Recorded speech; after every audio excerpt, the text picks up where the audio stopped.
Welcome to the only show about the workplace that offers you front row seats and a microphone, bringing you practical, timely, and accurate insights so that you can more effectively lead your organization. It's Thursday, March 16th, episode 222. Today, we welcome back keynote closer Jack Becker, a combat-proven FA-18 Super Hornet Fighter Pilot, who is not responsible for rear-ending the U.S. drone over the Black Sea, as a primer to his upcoming appearance at AAIM's 9th Annual Leadership Conference. Jack will get us strapped in with shades on as we head towards Supersonic Success at work. And as always, we encourage you to get involved in the show. So speak up, take the poll, and ask your questions now. All this and more on This Week at Work.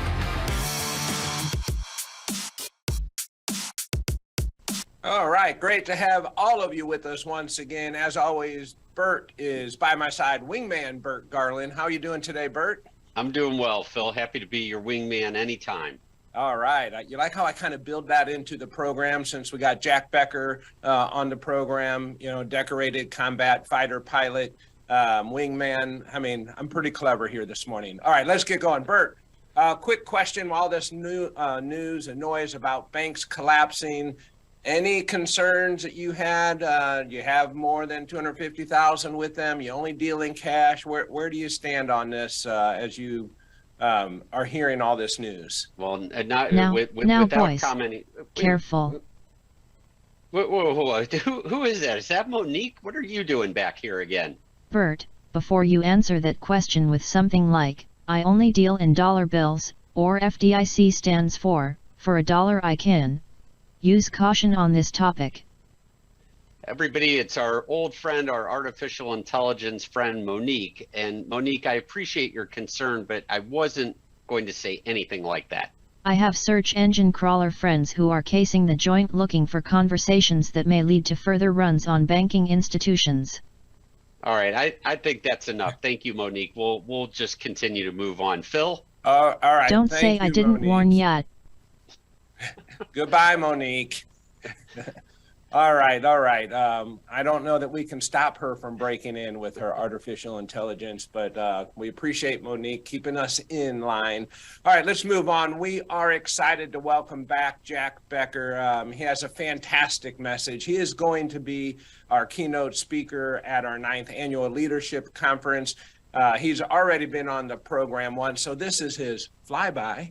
All right, how about that? Wingman, flyby. Jack, if I'm missing anything here, you're going to have to let me know, but we're going to get to Jack in a minute. Let's cue up the poll question.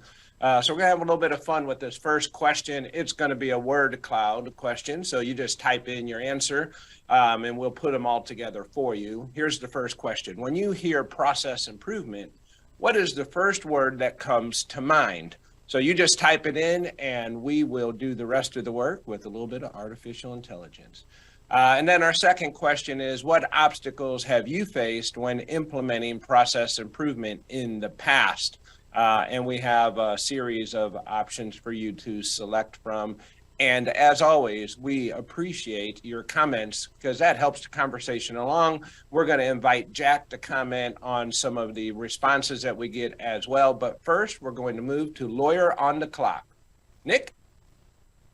All right, it's time to look into what's trending in employment law. Lawyer, you're on the clock.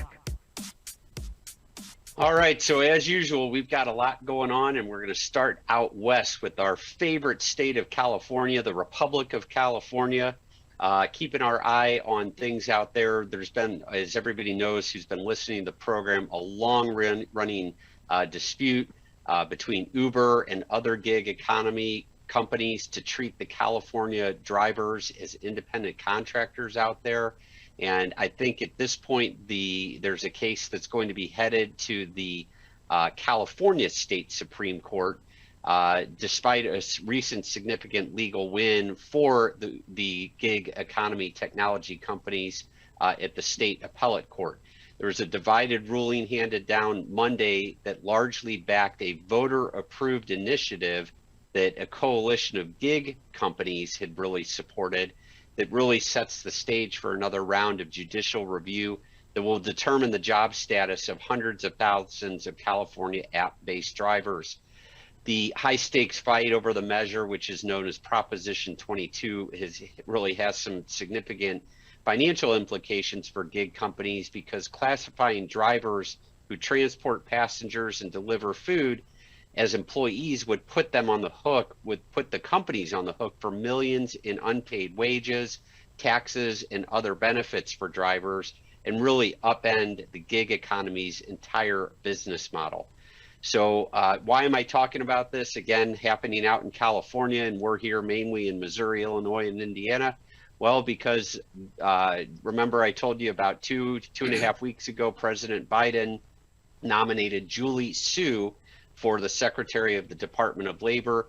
Julie Su previously was the Labor Secretary for the state of California, where she worked closely with unions and other pro-employee groups, and one of the targets was the gig economy workers, the gig economy workers, and she was really going after the gig economy workers out there.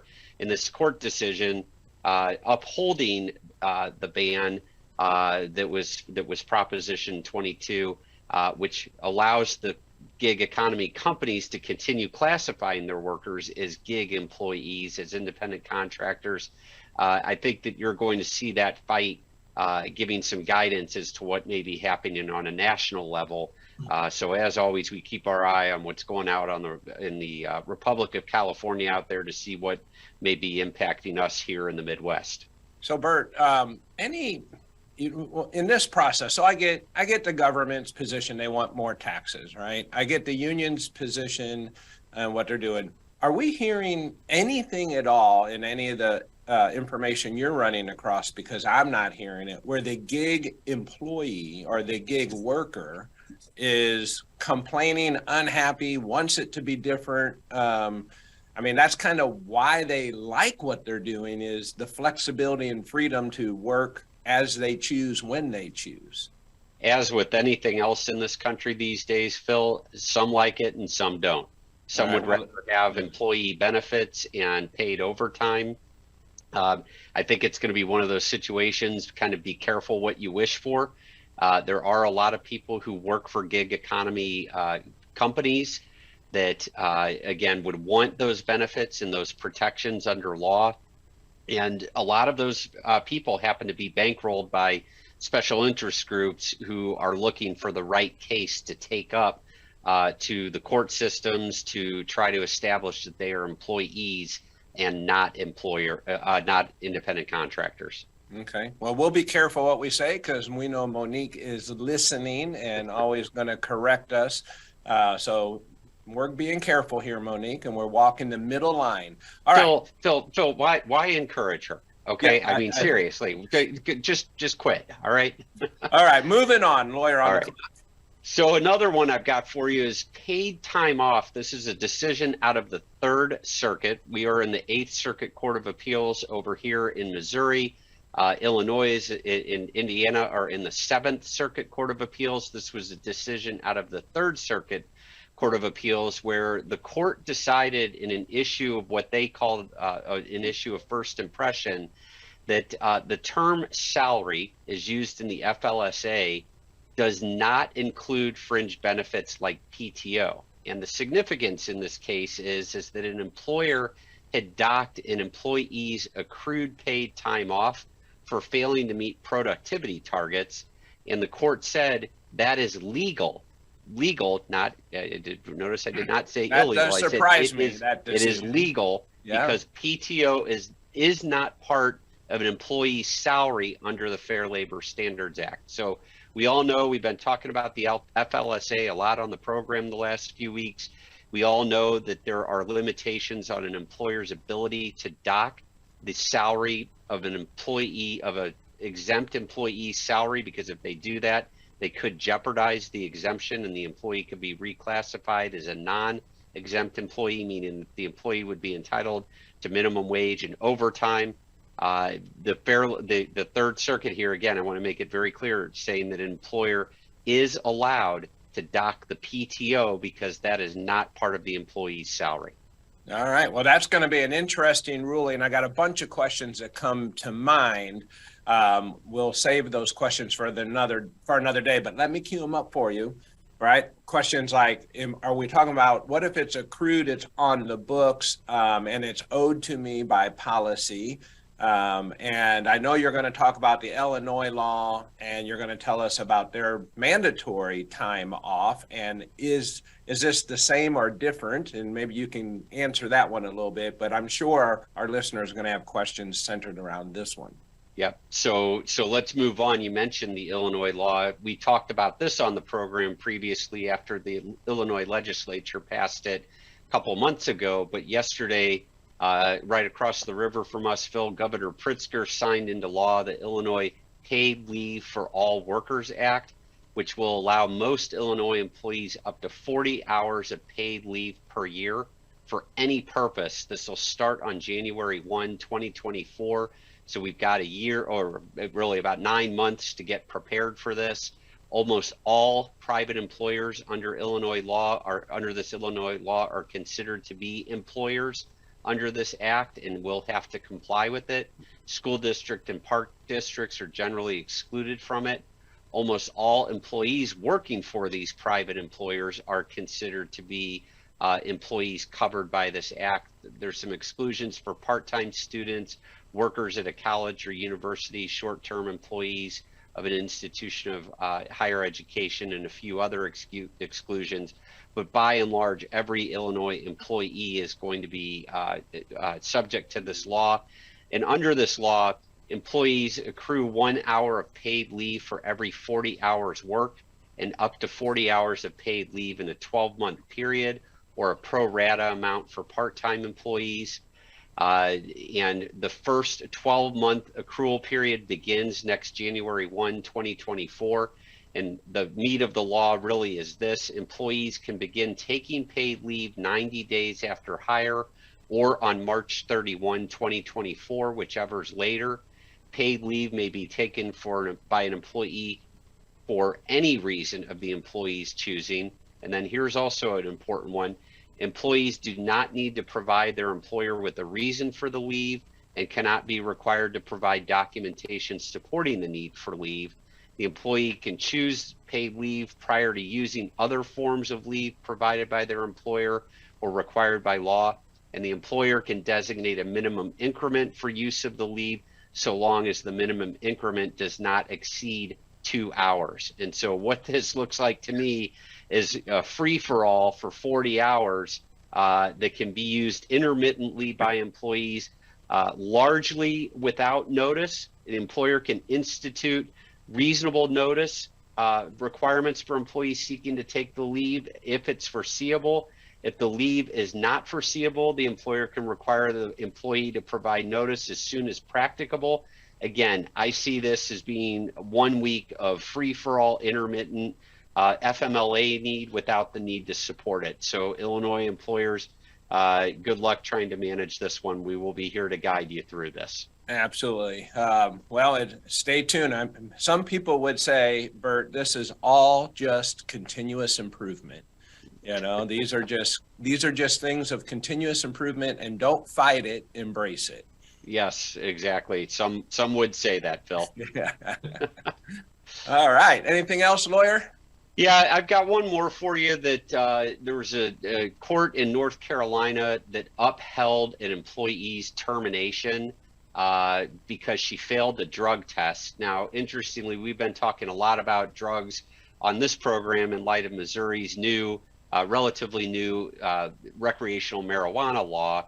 And of course, everybody who knows that, who's been watching this program and who attended our great program we did with Officer Tyler Jenkins on the new Missouri law, knows that I am still recommending that in addition to a positive drug test, that we look for what are called the indicia of impairment, or indicators of impairment. Once we see those indicators of impairment, then we should go ahead and still send the employee for a drug test. Even though the drug test is not necessarily going to show current impairment, I think the positive drug test with the indicia of impairment will help employers defend a claim of termination. if that's the route they take. In North Carolina, the court held that the presence of chemicals in somebody's system who admitted to taking CDB oil for what she called the disability was not a valid reason to exclude her, to overturn her termination. The court concluded a couple of significant things there, that her disclosing that she took CDB oil for a health condition did not make her disabled under the Americans with Disabilities Act. And also, very importantly, that the drug test, the positive drug test, was upheld because she failed a legitimate non-discriminatory reason for employers trying to keep their workplace safe. Yeah. Now, I will tell you that North Carolina, as we've looked at the Ogletree state maps before, that North Carolina does not have a recreational or medical marijuana law. So this decision, while it does have some implications for us here in Missouri, is not the end all and be all of it. I still think that employers really need to focus on those indicia of impairment. Yeah, absolutely. And those programs are several programs on the AIM University website.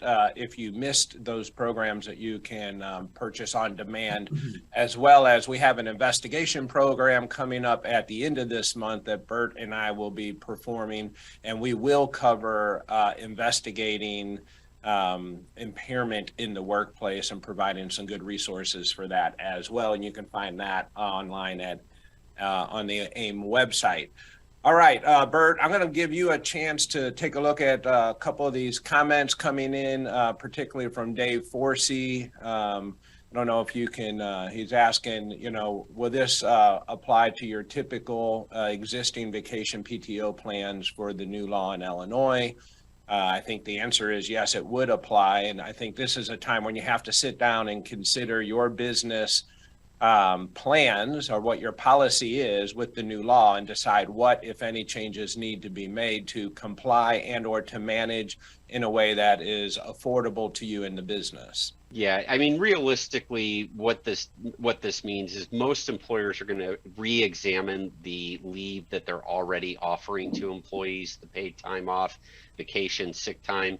And what this is going to do is alter how the leave is accrued, and how, and very importantly, how employees can use it, again, on this intermittent basis. And so most employers who have plans that allow for time off for employees are going to have to modify and adjust those plans. Employers, this is really targeted at forcing employers who don't offer any form of paid time off to offer paid time off up to 40 hours. And I see another question from Deborah out there. She's asking, will the paid time off for all workers in Illinois be in addition to all the paid time we already give employees, or in place of? We currently give 154 hours to first-year employees. And what I would tell you, Deborah, is that's a nice amount of time to first-year employees, and you'll have to take 40 of those 154 hours. You can either create a new bank of 40 hours in addition to the 154, or you can readjust your policy and take 40 of the 154 and put them into this new bank. So you could, what most employers are probably going to do is take hours out of the existing bank and separate that out into its own type of leave. All right. Lots of questions here. There'll be more to come. I'm sure Burt would be agreeable to do a little bit more on the program, and we can focus on this specifically as we get closer to mid-year, when it would be time to start developing your plans for the end of the year. Nick, I'm going to call quick audible if I can. We're going to skip Phil Burt's forum. I want to get to Jack right away. Can we kick off Jack's segment with a look at the poll question results, please?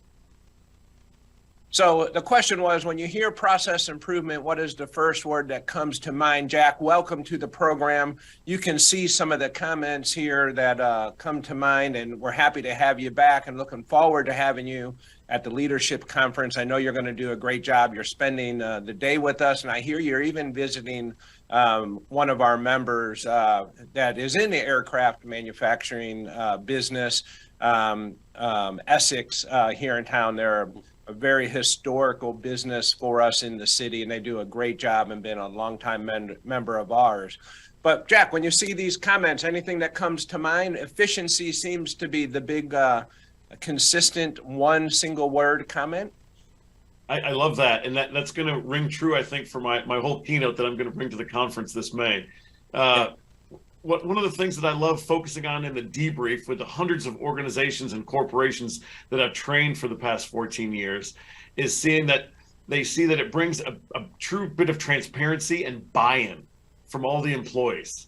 And I think that it allows us to have some empathy for each other when we start admitting our mistakes as we go down this road with Top Gun's process of continual improvement. I saw that a couple of things before from the poll was that it was resistance from employees, lack of resources, or inadequate technology. Well, the process I'm going to teach all the attendees this May doesn't take any of those. Yeah. Resistance from employees, they're going to love it because it gives them more buy-in to the whole process. So I think we'll see some more engagement from all our employees as we have this teamwork together that we're all trying to achieve the same goal or mission, like we said last time. And lack of resources or technologies, that doesn't take anything when we do a quick and efficient debrief, just straight from the declassified Top Gun chapter. I think that I agree with you. Having been involved with lots of continuous improvement programs in the past, whether they've been formal or informal in the workplace, it's usually not a resource issue. If we say resource in the form of, we got to take time, put it away, put it to the side to solve problems, that's the resource that we're talking about. It's not necessarily funding resources always. And one of my favorite comments is from Henry Ford, his quote, that most people spend more time and energy going around problems than trying to solve them. I happen to align my way of thinking with that quote very easily, because we see it all the time where we just keep doing the same thing or we're trying to go around it, but we're actually making it worse by not just trying to solve the problem. So when you hear a quote like that, where does your mind start to formulate for you as it relates to problem solving? Well, I love that quote. But my mind immediately goes to, of all the corporations and associations that I've spoken with or coached for the past 14 years, is a lot of them didn't have any sort of debrief because they didn't want to allocate that resource, like you said, the time to what's already happened. They were immediately focused on what's next. And when you do that, you're missing out on invaluable lessons learned, both good and bad, that we can capitalize on as I teach this process of brief, execute, debrief, and then perfect. That's the thing this wheel of continuous improvement. So by focusing on what's already happened, and we can do it quickly and efficiently, so we're not wasting that invaluable resource of time, we can do it as we go forward to perfect what we're doing as we keep going forward. Absolutely. So Jack, this is you here, right? That's me a lifetime ago. With a mustache comes in red. You have your combat fighter pilot mustache going, and I know you don't. Are you going to grow that for the conference when you join us? I'd have to start now. First of all, it probably going to come in more gray than red, like it did at the time. Good old red beard. Yeah, well, that's definitely a Top Gun looking photo. I mean, you could have been in Hollywood with that, but if you can tell us a little bit, so there you were there doing your job and helping defend our country, and we're really proud of people like yourself who do that and very appreciative of it. But then here you are now as a business professional. Tell us what it is that motivated you to found Fight Level Solutions. Thanks for asking that. I spent so much time when I was leaving active duty in the Navy talking with a lot smarter friends than I was currently at the time. And they were trying to understand the process that I was teaching our young men and women, that I was teaching how to fly and fight in the F-18. And they were saying a lot of the human factors that went into it, the non-aviation related skills that I was required to teach these young guys and gals, they said, that applies to what I do. And another friend would say, that applies to what I do. That applies to what I do. And I said, there might be something to this. And those skills that I'm talking about, we call them the soft skills of safety. And that just means it's not a technical skill like wearing a hard hat or a yellow reflective vest. See, I hope that Monique is listening right now, because what this would be a good example of what she's not capable of. All right, keep going. Yeah, sure. Human factors, right? This is nothing Right. artificial. These skills are so critical that it's legally required for all of our fighter pilots, all U.S. fighter pilots, required to get this training every year, because these skills are perishable. So we have to have a refresher on them every year. Every U.S. airline pilot is required to receive this training, and every U.S. astronaut is required to receive this training. So I was thinking, this is so applicable to anybody that's looking to minimize mistakes. The skills that I'm going to bring to the conference in May have nothing to do with aviation. It's just how we can perform better as a team. Yeah, excellent. And so that will lead into, and I know you'll talk about it, but maybe you can just kind of warm us up a little bit on the wingman mentality. That's a great segue. The whole wingman mentality just involves the trust and confidence that I have with the guy or gal in the airplane next to me. Okay. So when I talk about trust and confidence in that wingman, sometimes they're a beam me, or a mile next to me, or they can be tucked in as close as 36 inches to my airplane. Oh my But God. you have to have trust and confidence in your wingman. And Well, knowing Bert's what my to do. wingman, but I don't want him to be 36 inches to me. You're invading my personal space there, Bert, particularly if we're flying F-18s in the sky at, 600 miles per hour, however fast they fly. I prefer a mile. I was just going to say that. I mean, people need to think about that. That is a yardstick away from one another. And Jack, how fast are you all flying when you're that close to each other? Yeah. So we can fly as fast as the airplane's envelope allows, like Phil was saying, that faster than the speed of sound, or faster than Mach 1. And it's crazy when you're flying that fast together, you hit the turbulence together, so everybody's bouncing together. But you have to have that wingman trust and confidence. And we call it, when we're going to engage together, we have a wingman contract. And that means that I know and trust what you're going to do even before you do it, because we practice this and rehearse this so much through this process of brief, execute, debrief, perfect, that allows us to achieve peak human performance. Yeah, that's super exciting. I can't wait to hear more about that. And then I can see how that does apply to the workplace. I trust my team when I'm not able to be present, that they're going to do all the things that they need to do and some to, serve our members each and every day. And it kind of comes right down to that, and how they're going to problem solve and maybe, not move around the obstacle, but solve the obstacle, back to Henry Ford's statement in that case. So Jack, one other question is, what makes you different from any other fighter pilots that are currently on the professional speaking tour, like Tom Cruise? That's a great question. Some of the things I'm going to bring to the conference this May is what I call combat lessons learned. And I'm the only fighter pilot currently on the speaking circuit that has actual combat time that I know of. So I'm going to relate some of the combat experiences that I had in the Middle East and bring those to the conference, sharing the lessons learned that I had from those combat lessons learned. Excellent. Yeah, I think that's the difference maker for me, right? I mean, it's when a combat experienced fighter pilot is not something we run across every single day. To understand, the mentality that it takes, the wingman mentality, the continuous improvement efforts that occur after every single flight that occurs with the team to improve the process for next time. These are things that we do at work, sometimes unconsciously, and then sometimes they need to be polished and organized a little better than they are. Jack Becker is going to be with us at the Leadership Conference. He's going to tell us more about that. I also know he's going to stick around and be available for any one-on-one conversations with the team. I'm excited to have you with us, Jack. Is there anything else that you want to say before we say goodbye to our listeners today? Just one thing that everybody's considering coming to the Leadership Conference, like you said, one of the things I'm most proud of is most of the feedback I get from all these companies that I've had the opportunity to keynote for is that they said it really boosts their ability to attract and retain top talent. Yeah. So I look forward to everybody learning from my process and taking this back to their places of work so they can do just that. Absolutely. And that today is a huge challenge for us with that. So Fantastic, Jack. Thank you Jack, for that. Hey, Jack, Burt, go ahead. I hope it's never cliche, but thank you again for your service. Yeah. Thank you for saying that. It's my pleasure.